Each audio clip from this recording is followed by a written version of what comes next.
మన తొలి వెలుగు ప్రేక్షకులు అందరికీ నమస్తే.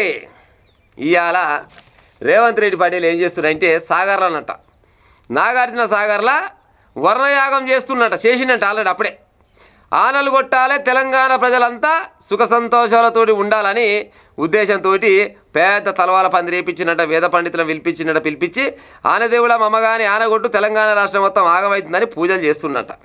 ఓకే, సంతోషం, పూజలు చేస్తే ఊరవుతుంటారు. కానీ ఆల్రెడీ ఊర్లలో చాలా మంది కప్పగా ఉండి ఆడుతూనే ఉన్నారు, చాలా మంది బతుకమ్మలు ఆడుతూనే ఉన్నారు. ఓ దేవుడా నారాయణ ఆనగొట్టాలని చాలా మంది అంటూనే ఉన్నారు. ఇంకోటి, వాతావరణ శాఖ ఏం చెప్తుందంటే రేపు ఎల్లుండి 11, 12 తారీఖు నాడు తెలంగాణ రాష్ట్రంలో వర్షాలు ఓ మోస్తరులో కొట్టేటట్టు ఉన్నాయని ఆ వాతావరణ శాఖ చెప్తూనే ఉంది.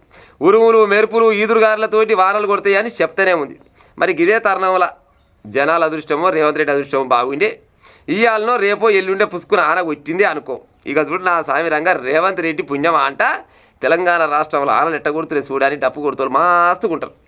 ఒకవేళ ఆనలు కొట్టలేదు అనుకో, ఆనదేవుడు పాడైపోను, కోపడ్డట్టు మళ్ళీ ఒకనాడు పోయేసామలే అని దులుపుకొని పోతారు. కానీ ఆన కొడితే మాత్రం ఇక మామూలుగా ఉండదు డప్పు. వాస్తవానికి వర్షాలు కొట్టాలంటే పెద్దలు చెప్పిన ముచ్చట, వర్షాలు కొట్టాలంటే భూమి మీద చెట్లు ఎక్కువ ఉండాలంట. చెట్లు ఎక్కువ ఉంటే వర్షాలు కొడతాయి. మరి మొక్కలు నాటించే ఉపాయం చేయరాదు గట్టినే, ఒక 2 కోట్ల మొక్కలు నాటించే ఉపాయం చేయరాదు. గత ప్రభుత్వంలో కూడా మొక్కలు మస్తుగా నాటించారు. కేసీఆర్ ప్రభుత్వంలో కూడా వాస్తవాన్ని చెప్పుకోవాలంటే కేసీఆర్ ప్రభుత్వంలో మొక్కలు చాలా నాటించాడు. కానీ కేసీఆర్ నాటించడం వరకే ఆయన పని. తర్వాత అవి మొలిచినాయా, పెద్దగా చెట్లు అయినాయా, అవి ముచ్చడం పట్టించుకోలే. చెట్ల పేరు మీద కోట్ల రూపాయలు మొత్తం గోవిందమంగళం చేసిండు పోయిండు. మరి నువ్వు కూడా గదే పని చెప్పారు. అంటే చెట్లను పెంచే ఉపాయం చేయాలి.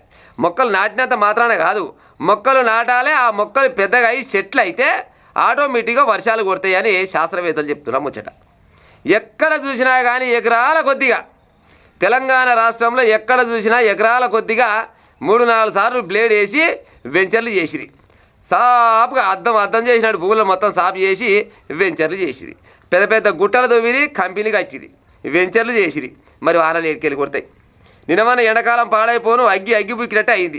ఎండాకాలం కాదు, ఇది ఆనకాలం. ఇది ఆనకాలమా ఎండాకాలం అనే డైలం వల్ల చాలా మంది ఉన్నారు. ఇప్పుడు కూడా ఎండాకాలం వచ్చినట్టే గుర్తున్నాయి. మరి దీనికి అంతా కారణం ఓలు, ప్రకృతి మొత్తం సర్వనాశనం కావడానికి కారణం ఓలు, పాలకులు కాకుండా వచ్చిన.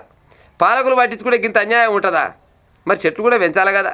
చెట్లు పెంచాలి, చెట్లు పెట్టడమే కాదు, అవి పెరిగిన దాకా గవర్నమెంట్ వాళ్ళు బాధ్యత తీసుకుంటే నిజంగానే వర్షాలు ఇయ్యాల కాకుండా ఇంకా 4 నెలలకైనా 4 ఏళ్ళకైనా కొట్టే అవకాశం ఉంటుంది. కానీ చెట్లు లేకుండా ఏ దేవునికి మొక్కినా కానీ ఆనలు కొట్టడం చాలా కష్టమట. పెద్దలు చెప్పిన ముచ్చట, చదువుకున్న చెప్పే ముచ్చట. పూజలు చేసినంత మాత్రాన పూజలు ఏం చేసినా తప్పడుతున్నాం అనుకునేది. మళ్ళీ కొంతమంది మేధావులు ఉంటారు, పాడైపోను. కొంతమంది ఏమంటాడే, పూజ చేస్తే వద్దంటాం అంటే పూజ చేస్తే నేనేం వద్దాను. కానీ పూజతో పాటుగా బరాబరుగా పూజతో పాటుగా తెలంగాణ రాష్ట్రంలో 1 కోటి మొక్కలు నాటిపించే ఉపాయం చేయి. ఆ 1 కోటి మొక్కలు నాటితే సరే, అందులో ఒక 10 లక్షలు పోయినా కానీ ఓ 90,000 మొక్కలన్నా ఉంటే ఆ మొక్కలు కాస్త చెట్లు అయితే ఆటోమేటిక్గా ఆనదేవుడు ఆన కురిపిస్తూనే ఉంటాడు. కురిపియాడా? మరి గా పని చేయాలి. కానీ గా పని పెట్టి గీ పని చేస్తే ఈ పని చేసినావు కానీ గా పని కూడా చేయాలి కదా. ఇప్పుడు జనాల సొమ్మేనా, ఎవరు పక్కలు అలుస్తలేవు, ఎవరు జోలికి వెళ్ళి పెడతలేరు. బరాబరుగా గవర్నమెంట్ పైసలు తీయాలి. బరాబరుగా ఊరికి గిన్ని వేల చెట్లని పంచితే ఆ అన్ని వేల చెట్లల్లో సరే ఊరికి 100 చెట్లు పోయినా కానీ మిగతా చెట్లన్నా బతాయి కదా. మిగతా చెట్లు బతే ఆటోమేటిక్గా వర్షాలు కొడుతూనే ఉంటాయి. ఏమంటారు, ప్రకృతిని మొత్తం సర్వనాశనం చేసి దేవుడా నారాయణ కాపాడు అంటే గాలి దీపం పెట్టినట్టే ఉంటుంది కదా.